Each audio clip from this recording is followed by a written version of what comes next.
Folks, welcome. This is the Red Hook Town Board meeting of Wednesday, July 26th. Would you kindly join me in the Pledge of Allegiance, please? I pledge allegiance to the flag of the United States of America and to the republic for which it stands, one nation under God, indivisible, liberty and justice for all. You were faster than I was with that, Bill. Sometimes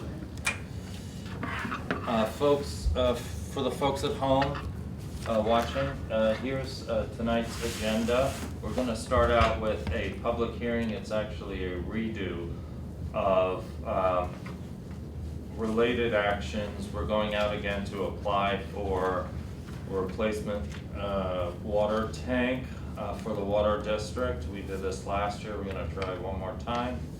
And we had to tweak some dates and a figure on the resolution. So we have a public hearing at 7:35, related resolutions, agenda items 1, 2, and 3. Then we're going to discuss but not take any action on the potential increase in property tax exemption for low-income seniors and folks with disabilities. The county just recently approved a measure which would take effect in March of 2025, and so we'll take a look and see if that's something we'd like to do as well. Resolution to go out to bid. We're going out to bid again. We only received one bid for HVAC system for St. Margaret's, so we've resolved to go out to bid a second time in hopes that we'll get more bids. Okay, we're going to discuss and potentially support a letter for the Momentum Fund infrastructure grant. Those are dollars to help facilitate the Red Hook Gateway Development Project there at the southern end of Cookingham East. Then we're going to have a discussion about the potential to increase the volunteer firefighter LoSAP program, as we've been talking about now for quite some time. If we'd like to put it to the voters for the general election, then the deadline is approaching, and so we'll have a brief discussion about that for the folks at home, just so you know, because the fire companies reside within the villages. It's actually only the village residents who will get to vote on an increase in the stipend. The stipend was enacted back in 2007. It's just a small token, quite frankly, to help offset some of the costs incurred by our dedicated volunteers. And here we are now 16 years later, and it's still a very small amount, so we're trying to adjust that for inflation. And so that's item number 7. One person to appoint in reorg, and then we'll do our department, board, and committee reports. So very good. With that being said, Deanna, would you be kind enough to read, or at least briefly summarize, the public hearing notice? Notice of public hearing on proposal for an increase in improvement of water district facilities for Red Hook Water District Number 1. Notice is hereby given that the Town Board of the Town of Red Hook, Dutchess County, will meet on the 26th of July, 2023 at 7:35 o'clock prevailing time for the purpose of conducting a continued public hearing on a proposal by said Town Board to undertake proposed improvements to the facilities of the Town of Red Hook Water District Number 1 pursuant to Section 202B of the Town Law as hereinafter described, at which time and place said Town Board will meet to consider such proposition and hear all persons interested in the subject thereof and concerning the same. The Town Board previously approved a resolution after a public hearing regarding a recommended work plan for improvements to Red Hook District Water District Number 1, as described in the preliminary engineering report dated August 24th, 2022, prepared by Ty and Bond Engineers, PC, including the replacement of the existing standpipe at the Kelly Road water storage site with a new standpipe, recommended to be glass fused steel, and including Original furnishings, equipment, machinery, and apparatus required, therefore, the project. The town board has received a supplemental letter recommending an increase in the estimated maximum cost to $4,338,900. A portion of such cost in the estimated amount of $300,000 is to be paid from the Water District's existing SW Reserve Fund, and the remaining project cost is proposed to be financed pursuant to the local finance law, and the town proposes to apply for a water infrastructure improvement grant to pay or reimburse a portion of such costs. Such engineer's report and supplemental letter are on file in the town clerk's office for a public inspection. The town board has determined that such project, as described in the engineer's report, constitutes a type 2 action as defined under the State Environmental Quality Review Regulations 6 NYCRR Part 617, which has been determined under SECRA not to have a significant impact on the environment. All interested persons will be given an opportunity to be heard at said hearing. Written comments may be submitted to the town clerk and in person or by email, townclerk@redhookny.gov for receipt by 4 o'clock the day of the hearing. Please note increase and improvement of Water District Number 1. All reasonable accommodations will be made for persons with disabilities. By order of the Town Board of the Town of Red Hook, dated July 11th, 2023, Deanna Cochran, Town Clerk, Town of Red Hook. Thank you very much, Deanna. At this time, I'd like to open the public hearing. Would somebody like to comment on it? Okay, since this is really a repeat of what we've done before, I'm gonna suggest we entertain a motion to close the public hearing first. Bill, would So you? moved. Thank you. Jacob? Second. All right, all in favor, myself, aye. Why don't we tackle all these resolutions, 1, 2, 3, 4? They would be resolutions 55, 56, 57, and 58. 55 is the submission of the WIA application. 56 is authorizing the expenditure of $300,000 from the SW Reserve Fund. 57 is approving the project itself, the increase in the estimated project cost for a water facilities improvement project. That's the tank replacement, as I mentioned just a few minutes ago. And then there's the amended and restated bond resolution with the total figure of $4,338,000. I'm looking to get half of that approximately funded through this grant. So that's 55 through 58. Who would like to make a motion to approve all of those? I so moved. Thank you. Second. Thank you very much. So that is, and myself, aye. And 55 through 58. Very good. Okay, moving right along. Scrolling. So we've got a discussion now, property tax exemption. So as I mentioned earlier, the county has upped the income level, at which point a senior can receive additional property tax exemption.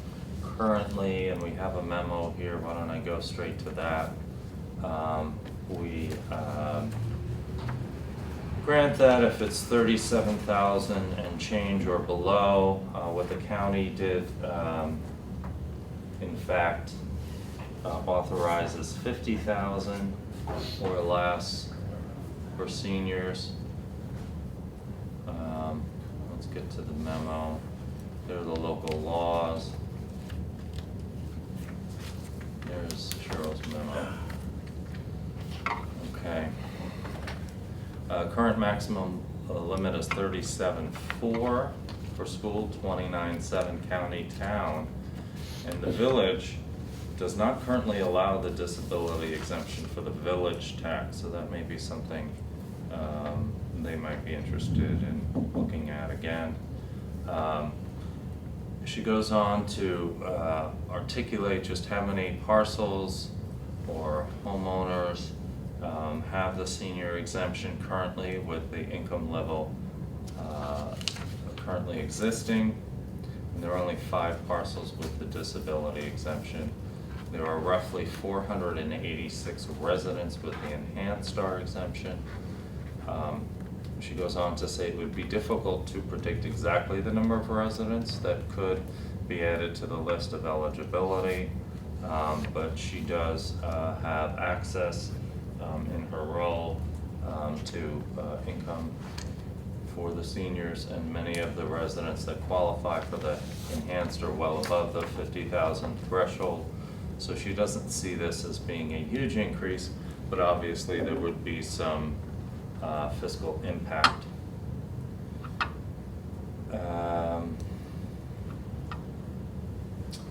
Something to also calculate is a small impact for those who do qualify, but right now the limit is 29,699 for county town. She gives us a list, which we don't of course share because they've got individual names on it, but just to document those totals. She says with the cards, and right now, you know, there's a requirement that you need to mail to all seniors about these programs to be sure that they're aware of them. And she notes that there were only 10 or so, or even less, that were eligible for the senior exemption out of those 486 current enhanced star applicants. All that said, in sum means that I think she's projecting that the fiscal impact will be somewhat minimal. Obviously, if you're one of those seniors, however, and you're making less than $50,000 and you want to increase your exemption, then you know, it could be meaningful for you as well. Okay. I think that's all I have to share on that topic.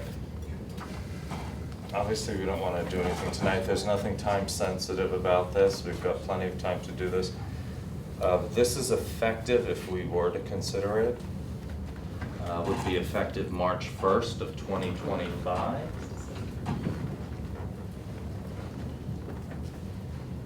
And again, we can discuss with the village if they're interested in having that senior exemption, property tax exemption, sometime later this year. So I would say we continue to look at this. We'll try and make some assumptions, do some calculations. What do you think? And then obviously when Christine and Julia are back, we can discuss, but I personally am inclined to want to mirror what the county's doing and increase the income level. Okay. What's our, if it's March of 2025, so this has to be done sometime early next year? Yeah. Be effective. Okay, very good. So we are now at a resolution to go out to bid at the St. Margaret's HVAC system. So we went out to bid. We got one bid returned that was not acceptable. So we're now looking at going out to bid again for the HVAC system. This is a resolution dated, number 59 rather, dated July 26th. It gives another 12 days, I think. It's for the installation of 10 mini split systems at St. Margaret's. We removed the old furnace as part of the interior work that's begun last year, really. Okay, any questions, folks? It's just a repeat of what we did 6 weeks ago, something like that. It's resolution number 59. Who'd like to move it? I moved all the other ones. So moved. Second. Okay, very good. Authorizing the solicitation of public bids for HVAC equipment. Aye. Okay. We are going to come back to Momentum Fund our firefighters are here, so we're gonna just jump around one item and go to the LoSAP program. And I spoke with Mr. Bogue today and asked, or we discussed having a couple of folks from the fire company come.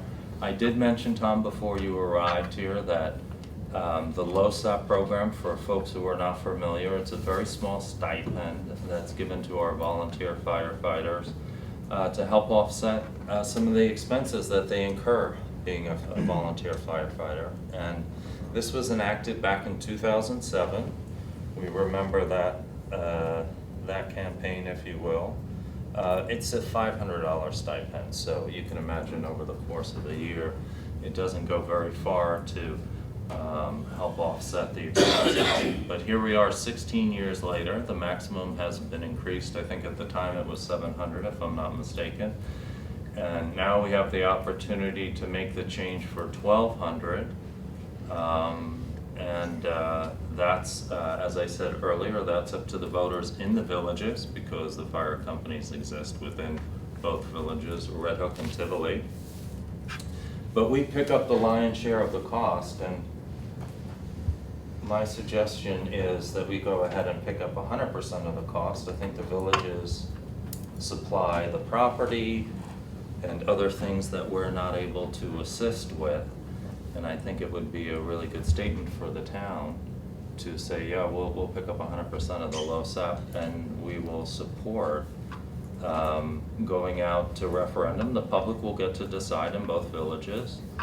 We would think it'd be an easy decision, you know, given how much they appreciate our volunteer firefighters. And if you're not familiar with the budgets of paid fire companies, I can help you with that. It's several $1 million that we would need to pay in order to have a company or two companies pay forces. So it's really a terrific deal, and obviously they've done heroic things. And again, this is just a small token that we can do for them.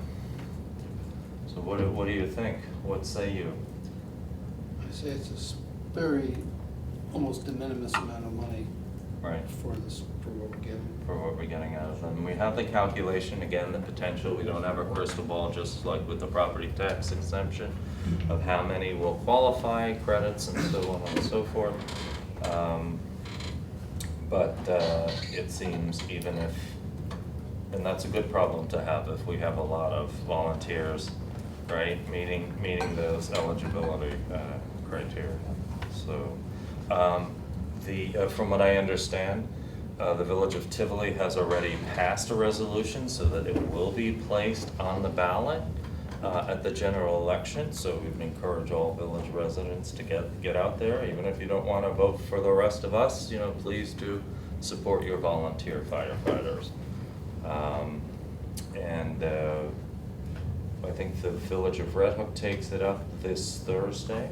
And I would imagine that, you know, knowing the town is picking up the expense, that shouldn't be too heavy a lift. And I do want to say that both village mayors are very supportive of doing this. So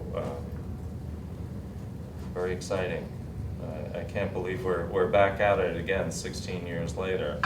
So and you all are still here 16 years later. That's really the miracle of it all, right, Pete? What will happen the next 16 years? Well, okay, Pete, you don't need to push it, yeah. You've done good, as they say. Okay. Did I miss anything? Point of clarification. Thank Mr. you. Supervisor. Thank you, Mayor. Thank you for I coming believe- this evening. I believe that the Village of Tivoli has a special meeting next week. Next week to do it. Formally pass the resolution. Okay, very good. So their meeting last week was to set the public. Thank you for correcting me. So does it have to pass the election in order for us then to take up the actual resolution to fund it? No, what we will do is we will amend, I will modify the budget that proposed for your consideration. And then, once the referendum passes, it's in place, we will modify our IMAs with the villages to reflect that, our agreement, so we'll have that ready. And once it's voted on by the electors, it goes into place actually January 1. So it's pretty speedy, all things government considered, so very good. All right, gentlemen, did I forget anything, or we're good? Thank you. Well, we thank you, we thank you. We're very fortunate to be talking about this topic 16 years later. We have one of the lowest rate per thousand in the county for the fire service. And I was looking this afternoon at the professional fire service. Yeah. They're running like $7, $8 a thousand, so you're absolutely right that if we have to go professional, taxes are gonna go through the roof. Yeah, well, that's a lot. I mean, a mill rate of $7 or $8, just so folks understand, you know, just the impact of that.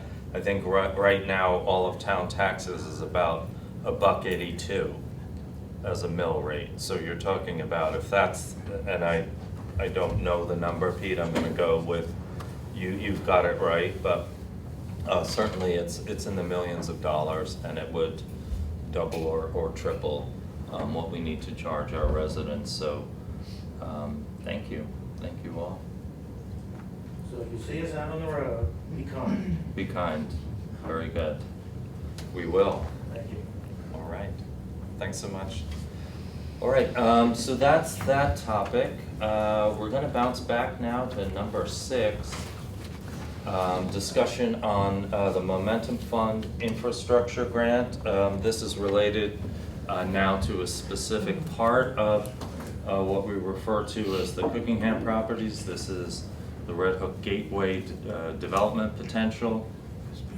If there's to be any type of affordable workforce housing there needs to be significant investment in infrastructure. And so we have been working for a few months now with our conservation organizations in the area, Scenic Hudson, Duchess Land Conservancy. We also started out with our known affordable housing entities in the Hudson Valley, Hudson River Housing and RUPCO.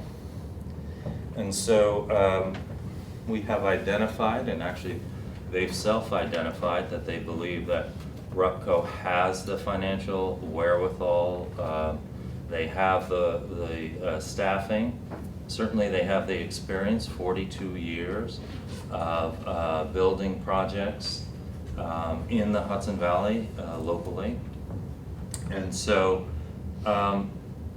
once again, we're hurrying to meet a grant deadline. This is not our grant, they will be applying. It's due later this week, as a matter of fact. We spoke about this, I think, since January, that this funding source would be coming. This is part of the governor's announcement when she was down in Westchester. $150 million, 75 million of which goes towards the actual housing, 75 million of which goes towards the infrastructure related to the housing. So there's already good acknowledgement that none of this really gets done unless you have the infrastructure. So what is the infrastructure? We're talking about extending the sewer district. Right now the sewer district goes very close to, or actually adjacent to, what's being contemplated for those 12 acres. The roadway would need to be extended from Graves if that's something that can be accomplished. We're talking about, and I'll go to some of the narrative here, and all of this is available on the town's website.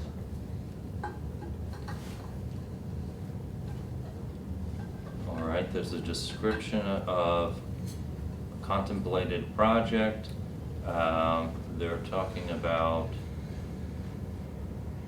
also doing infrastructure. We talk about infrastructure, we talk about green infrastructure. And so I'm very excited that part of this application includes one more novel element, which is distributed geothermal system for the development. And that will supply heating and cooling to all of the elements. And they are contemplating a mixed use for the barn and single-family housing as we've articulated, and I think that they would also like to see if they can get some multifamily right on 9 or just south of there. We'll see if that's going to be allowed. Currently, it's not allowed by zoning in the village.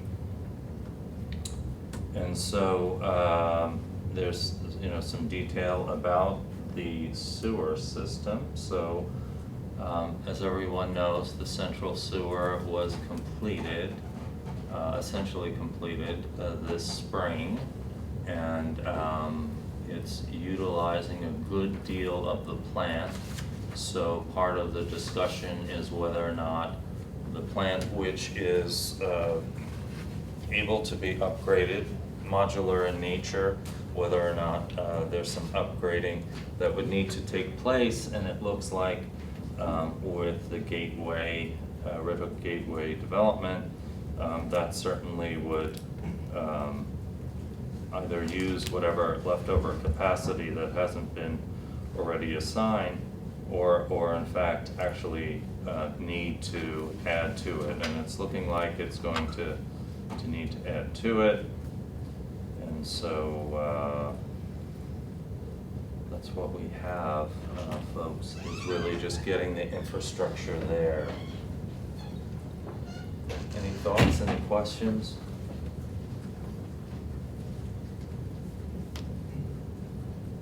Do you think we're competitive? I think we are. I think this is a really innovative project. It's everybody's talking about all the elements of it. I do want to just mention, as far as background, Rupco, some of the things that they've done. Let's see if we've got some examples here. Some of the projects. Yeah, I think the Woodstock one's a real good one to refer to, and this is why I think we're very excited about working with them. Not only their history, but also some of the things that they, their values align, I think, very well with our community's values. Where are we? I apologize. Scroll to. Page 40. That's right.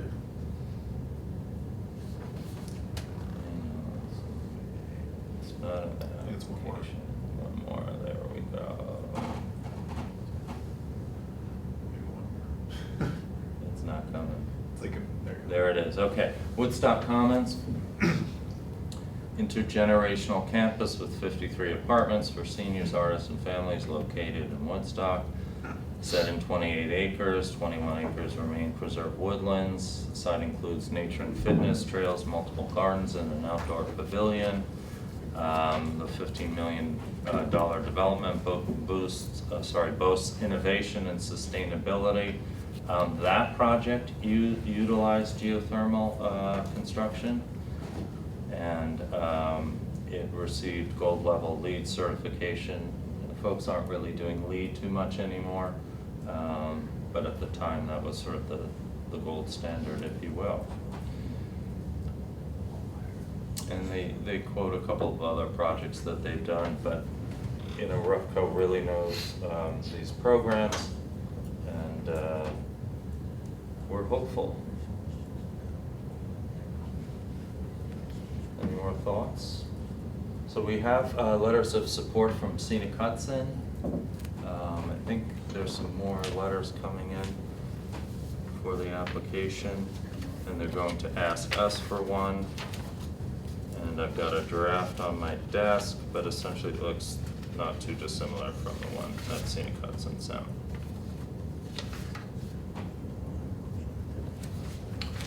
So, shall we? We should. Okay. Jacob? Yep. Very good. And the grant calls for, let's go to some numbers. 6.9 million. Yeah, just so folks can understand just how expensive development projects can be. I'll get there, won't I? There we go. Infrastructure, $6.3 million. Looking for 3.7. Some contingency of $375,000, so essentially applying for $4 million just for the infrastructure portion of it. But that said, and for the folks at home to understand, because we've had, you know, plenty of folks asking, well, how do you ensure that it remains affordable? There'll be covenants on the properties. So there'll be 30-year covenants that will mandate, much like easements on property. This will be for a period of time, 30 years, that they'll be mandated, and they'll be sold. In the case of the single-family homes, they'll be sold to folks who make, you know, the adjusted median income or less. And so these are metrics that have been used for many, many years to identify folks who qualify for affordable housing. So not to worry, this is not going to be like tradition. You know, a lot of folks thought tradition was supposed to be affordable housing. It never was. It never was advertised as such. But we're very happy that one of the things we did earlier this year is take those incentive zoning fees that tradition paid for, that was dedicated solely for preservation of farms in the ABD, and we added the second allowable use, which is the acquisition of lands for affordable housing. And so that's where we are right now. We're in the stage of where we're acquiring the properties. We hope to close next month. In fact, we will be closing next month. And then the project will, if there is to be a project, will be proposed by the developer. It will be put forth to the Village of Red Hook. And I understand that at least in the case of Rupco, what will transpire is they will actually conduct what's called a charrette. So they'll come in with their initial first drawing, and they'll meet with the public and meet with representatives of the village and the planning boards. And they will say, what do you think, folks? And then there'll be things like breakout sessions, trying to solicit as much public input as possible about the various elements of the project. So you should look for that in 2024. This is not something that is going to happen overnight. But for the folks at home wanting to know how they can participate in the design and other elements of it, we of course will have standards that they will need to abide by as part of any agreement to sell the property to them. But ultimately we want to maintain as much flexibility so that the village can really shape you know, the Red Hook Gateway project to their liking, because it is in fact in the village. Okay, I think that covers that topic. Shall we? All in favor of writing a letter of support for the application? Jacob? Aye. Bill? Aye. And myself. Thank you very much. All right, we only have one item on reorg. If there's some stats on LoSAP. We had a letter of interest. Anna Dolan has returned to Red Hook, and Lori Husted is recommending that she be appointed to our Conservation Advisory Council, and we do have one vacancy. It's a vacancy that needs to be updated for the year at which it concludes. So it's a 2024. And so I will very happily move to appoint Anna Dolan to the vacancy for a 2-year period ending in 2024. Would somebody like to second that? Would like the second? Thank you, Jacob. Bill? Aye. All right. Thank you, Anna. You can also see Anna at the corner counter, I understand, some days. So tell her we say hello. Anna grew up here and has been a dedicated volunteer for quite a few years now. All right, so that's reorg. Let's get to department, board, and committee reports, shall we? Oh, Christine's not here. It's up to you. Oh, no, Jacob, you're on it. Can you do a 2-minute summation? No? I'm not, my brevity. Draw straws. I'm gonna do it. It's painful. So It's summer good, it's painful in a recreation good way. program, so let's talk about that for a moment. We had over 225 children that we registered. We're very proud of the fact that unlike most municipalities, we offer a free summer recreation program. This is critical to ensuring equity in our community, is the fact that people can enjoy our public spaces and that they don't need to pay a fee every time they turn around. And that's why we work so hard on our budgets to make sure that this is available. We had one parent come up to me a couple weeks ago who said, I moved here just because of this program, from Rhinebeck, by the way. It also is a little cheaper than Rhinebeck, but that's neither here nor there. So 225, a co-ed tennis program he talks about. We talk about some maintenance issues with East and West. A baseball storage shed, scheduling. He's got every little detail on here. Trees in the Sawkill. If you have not been out, again, I'll remind you, if you haven't been out on the Sawkill trails, I think you really like them, the red and the blue. The blue trail was quite a surprise. It's not quite complete, but boy, just walking out and back is quite a long walk. And you'd be surprised at how you feel like you're in the middle of nowhere, even though you're in Linden Acres, really. Pickleball courts, I don't know what to say about pickleball courts, except they're being used all the time. All right, that's my quick. Christine's not here, so I'm just gonna skim over it. All right. That's the Bill, lead. you wanna do police? Well, I am the liaison after all. Yeah. For the month of June, there's a summary sheet for the services that we contracted with the village police department. There were 800 incidents in the town, not the villages, that they responded to, or calls they responded to. They were busy, they made 32 traffic tickets during the month of June, and 7 arrests. That is the content by category of the various calls. It's self-explanatory. The types of complaints and calls that they get, on a daily basis. And I'm happy to answer any questions that anybody might have about them. But that's what it is. Okay, very good. We have building and zoning. Another one of mine.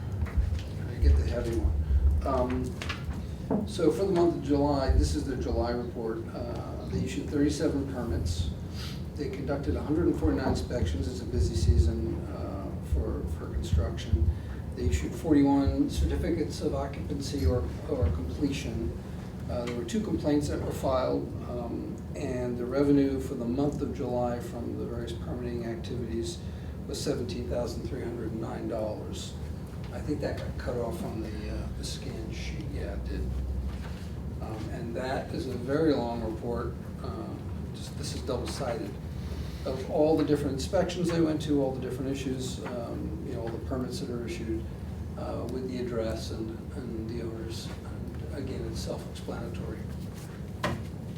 I didn't put up here, but I'll put on the website, and maybe next week, next meeting, we can take a look at it, just that chart, the bar graph of single-family homes. Right. We also had a few multifamily, but not many. Not many.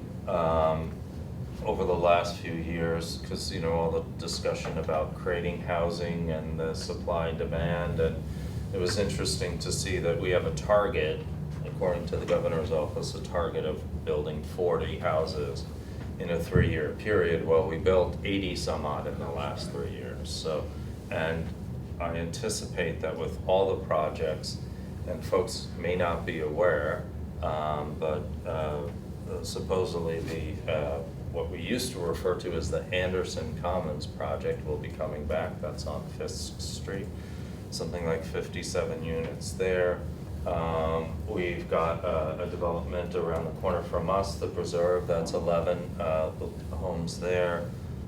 Tradition will continue to build out, obviously, so there's quite a bit of new home building going Go to on. the very last page of the report, it Yeah. would be helpful for the public to get an idea just how busy our building department was for they have a year-to-date and a monthly, it's this one right here. Which one do you want, that one? Yes. Okay. So if you look, for the year-to-date is 124,000 and change they've generated just from all the various permitting and, inspections that they've conducted, and it gives you an idea of residential, in keeping with what you said, they've raised, $42,000 in fees. That's high. It means that there's a lot of construction going on. Right, and construction also in the works at Barn, yeah.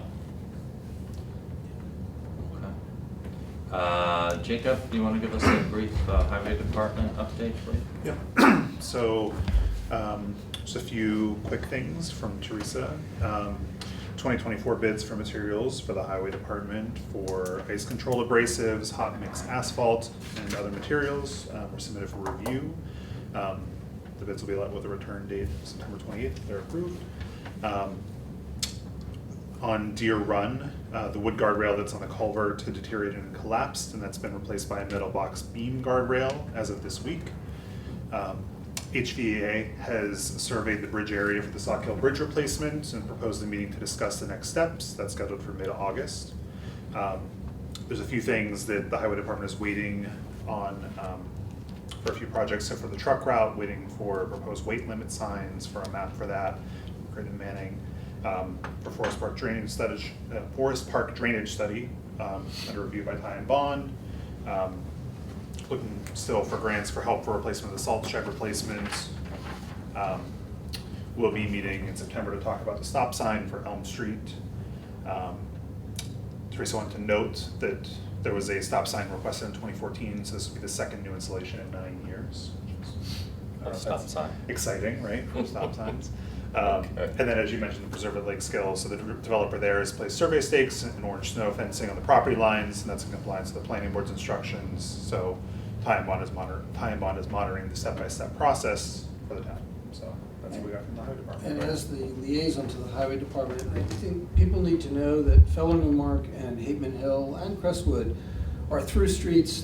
They're shortcuts that people take on a regular basis to get from two state highways, from one to another, from 199 to 9. It's also, Feller Newmark is usually the bypass road when there's an accident, and 9 is closed, below there. And I think it would be helpful for the commuting public and the people who use they're very heavily used roads, to have a good idea of when the actual road construction is going to begin, because they probably will have to close the road for some of it. They have to take down some big trees, and I think it would be helpful, especially with Google and Waze, and they send you there. There are ways to report to them about that kind of activity, so that people, when they're using their devices to get directions, that maybe they won't get lost. Yeah, that's a good idea, because I know Teresa's pretty good about sending out notices for the Notify Me. If you're not signed up for that, you can do so on the website. You'll get messages from the town, including the highway department. I know Robert talks about it all the time, but it is a really good It works. system. But I know Teresa's really good about that, like when we had the storm earlier this Yeah, with week, she sent a trees. few notices out about roads being closed, so that's a good idea, in addition to that. Yeah, I Yeah. mean, I know just from living there and seeing what the activity is, especially if the road 9 was closed or 199 was closed and they start rerouting traffic, there's gonna be really nowhere to go if the road's closed. So, speaking of highway, we got that letter that, our Bridge New York for our culvert, that we didn't get that grant. Yeah. But, I guess the word out of Pat Ryan's office, through the Infrastructure Act, more money going to Bridge New York. Turns out the bridge on River Road, south of Bard College is gonna be replaced, and It's the one going over the Sauk Hill, right? going over the Sauk Hill is gonna be replaced, so that's That's great. great, especially if it can be improved to accommodate walkers and bikers and everything and make it a little safe. I mean, I know that, As a part of the Empire State Trail. well, that, yeah, I know, it's a little nail biting over there, especially with the curves. And I imagine it would help, BART from the main campus to Montgomery Place and visitors to Montgomery Place, moving over.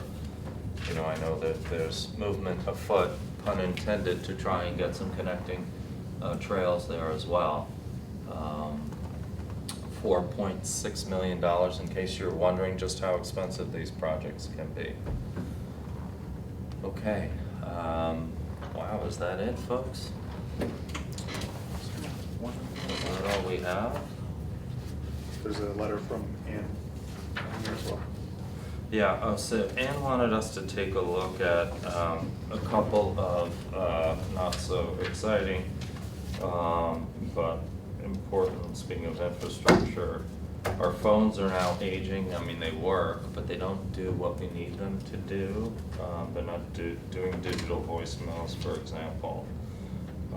So we're still sort of in the Stone Age where you have to call and retrieve your messages as opposed to your messages. I mean, we've set up a system for our residents, but we actually don't have it here where our voicemails can go through. We used to have it, but then when we switched over our server. So that's the second one, the recommendation. And it talks about what we spent last time, and the quote is about the same. So where are we now, 7 years later, looking at replacing the phones again?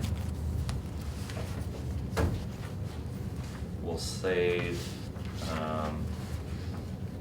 $700 a month if you do the upgrade, and we'll get better capability. So I'm liking that. Now the first one has to do with putting the highway garage on the same server. That would be done, so the PCA is proposing putting equipment on the roof here, and so be sending a signal, right? They could keep their server as a secondary, as a backup for Yeah. some redundancy, which they would need, I think. Yeah. I think I'm a little apprehensive. I'd like to maybe get a few examples, maybe get some references of some of the other clients that have done this. That is a bit of a run. I don't know what that distance is, but, if they're using the same Wi-Fi that we are, and we have issues.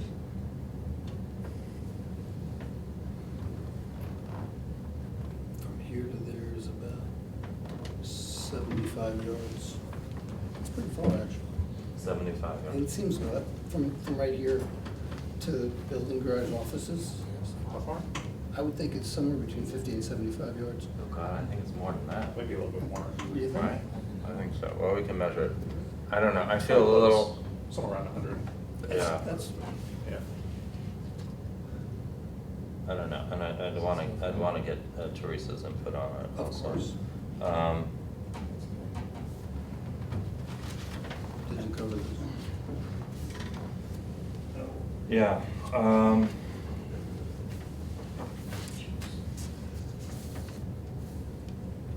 what do you think? Should we do the phones though tonight? I feel like we should do the phones. 'Cause I think we need this capability. And what's the timeline on this sort of? We can wait till next meeting. Yeah. It's not, It that's seems- not it that. seems like we might as well just wait. Wait and till- see if wait there's one anything minute. that Christine and Julie Fine. can say. Okay. Okay. Wait, and then we'll get references on one. Yes. Okay.